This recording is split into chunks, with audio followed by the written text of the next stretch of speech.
এখন দুটি skin disease নিয়ে আলোচনা করব।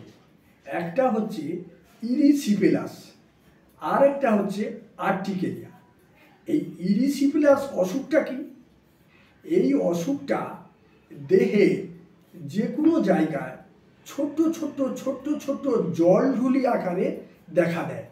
একসঙ্গে অনেকগুলো জলঢুলি, খুব জ্বালা করে, যন্ত্রণা করে, গায়ে হালকা হালকা জ্বর থাকে। এই অসুখটা জান কোত্থেকে আসে জানেন?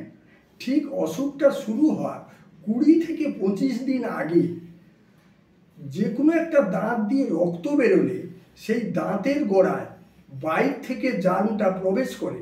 সেই জার্মটা 20-25 দিন পরে এই ধরনের চর্মরোগ আকারে প্রকাশ পায়।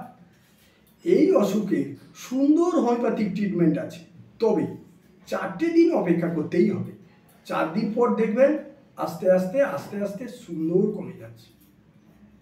আর একটা অসুখ হচ্ছে কি আর্টিকেরিয়া, যেটা বাংলা কথায় বলা হয় আমবাত।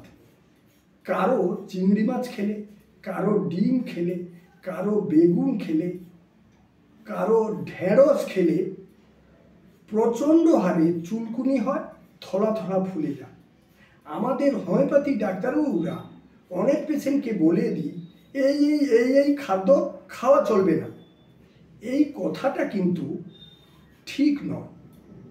আমাদের প্রত্যেকের আলাদা আলাদা খাদ্যের প্রতি অ্যালার্জি থাকে।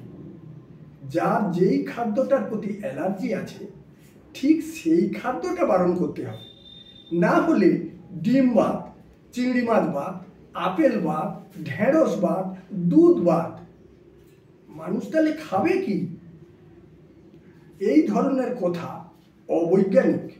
তাই যার যেই জিনিসটা অ্যালার্জি থাকে সেইটা বারণ থাকবে আর প্রপার হোমিওপ্যাথিক ট্রিটমেন্ট করবে। আমি অরূপ সিংহটাল, নমস্কার।